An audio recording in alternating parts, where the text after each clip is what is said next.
Hi everyone, so today I have another watch me work video and I'm doing it over this white chrome set, these little baby stilettos, and I've seen people post in a few Facebook groups asking how to achieve this kind of, with my air quotes in the air, white chrome type look. It's not really pearl, it doesn't have that kind of off-white tinge, so I kind of think white chrome kind of fits the description. So we're jumping right into it, obviously. And I have already prepped her nails, applied the tips, and I'm just going in and shaping them. And for the shape today, like I mentioned, we're doing baby stilettos.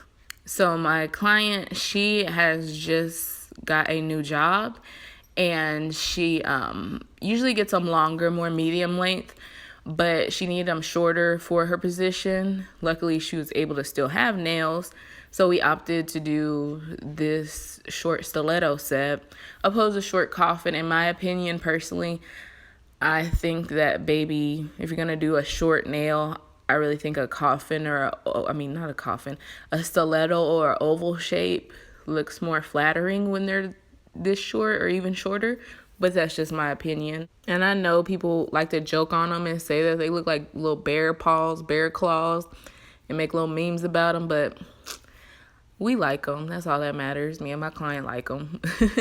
So I'm going in with all my YoungNails stuff, my YoungNails swipe. I use to clean the nail. The YoungNails protein bond. I'm using their Monomer. I always use their Monomer for whatever powder I'm using. And then, of course, I'm going to a speed clear, which is my preference. And I'm doing 2 coats of protein bond, as you can see. And then we're going to go in and with the application. And I am going in with my Poochie's Nails size 16 Kolinsky brush, and it is pinched. And I'm just going in with I'm doing probably 2 beads on this nail. And I've touched on this before, but I really like to emphasize, like, we learn in nail school and for state board, specifically for my state, but I feel like it's most states, is that you have to do the 3-ball method in order to kind of pass that or get credited for that portion of the exam. I know some states and some countries you don't have to have a license to do nails, but I am a licensed nail tech, just FYI. People do ask. I did go to school, and I, of course, got my license, so I did the test. But, in real world practices, there's some things that need to stick, obviously, when it comes to the treatment of the nails and sanitation, and when it comes to, being conscious of disease and things like that. There's certain things that do need to stick, that you do need to always be conscious of, that you learned in school, as far as like safety measures. But for application of product and things like that, some things, as long as you're following, best practices or what the manufacturer suggests or what, is good for you, you'll be okay. So what I mean by that is, in school, and like I said, to get your exam, we do 3 beads. But in the real world, you can do the 1-ball method that you see people do. You can do just 2. You could do 7 if you want. I'm not saying that's the most efficient. I'm just trying to say, don't feel pressured to like stick into that little box as far as that goes. So, some things you got to kind of create your own vibe. And just because you see a nail tech doing something a certain way and you do it a different way, that doesn't mean that it's wrong. It doesn't mean that your way is not as great or, is better. So I just hope that encourages you guys to kind of take some pressure off of what you see maybe on social media or YouTube videos. Is not necessarily 100% how you need to do, certain things. So, you just kind of got to get your own vibe.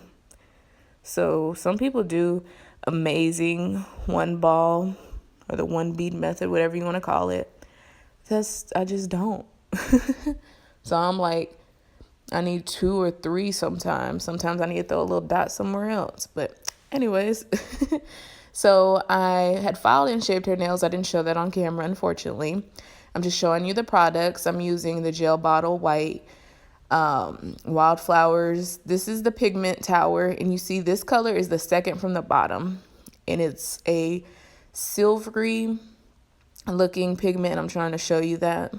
And that's what's going to give us our white chrome looking effect.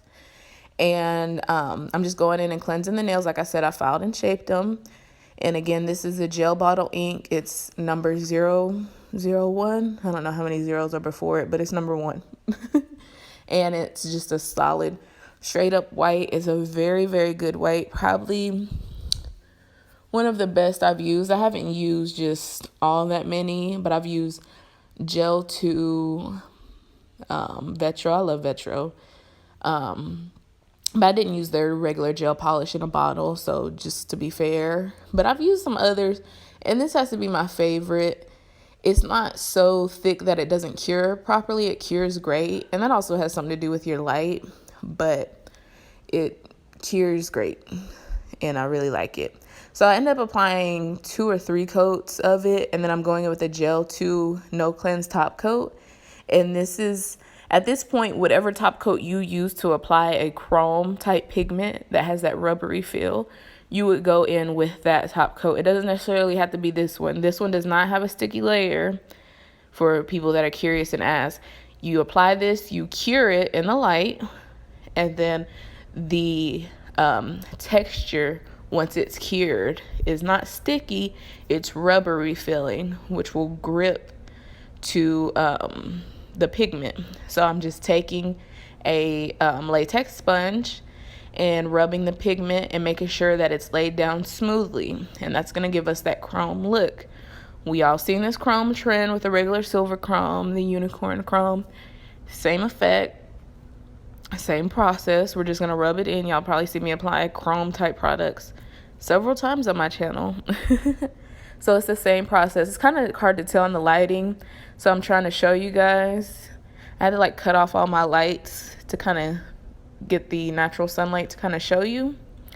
So I went in, I applied it with the latex sponge. I'm taking a clean sponge now, and you see how it just kind of cleanses the area around her nails, and it'll take any extra product off so we don't get that in our top coat, because you don't want a dirty top coat. As far as this product goes, you don't want to have like all this glitter and stuff stuck in it. I do recommend having 2 top coat bottles, but anyways. So I'm just going back in with the Gel 2 top coat. Then I'm going to cure that, and then I'm going to top coat again.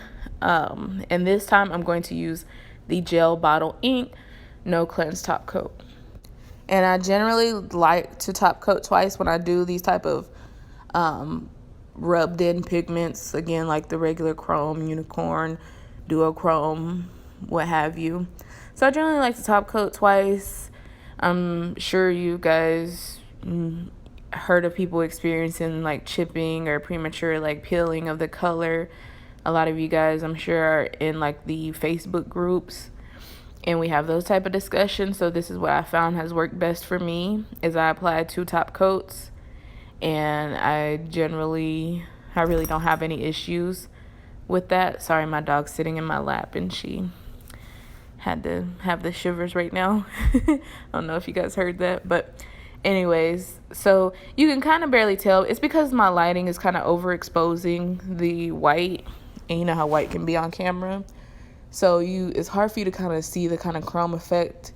It shows more in the shadowing for the type of recording situation I have going on. But anyway, so this is the finished product. Again, I'm 2 coats of top coat. We kind of cleaned up.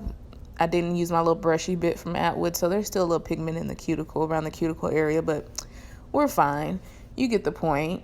And so these are little baby stiletto, little white chrome, and it's such an easy look to achieve. I definitely recommend you get that powdered sugar stack, and like I said, it's the second from the bottom when you get that stack, and it's like a silvery type pigment color. So I really want to thank you guys for watching. I'll put the link down below to that powdered sugar stack. And yeah, you guys, so I hope this has helped, and please subscribe, comment. I'll try to get back to you guys. Thanks. Bye.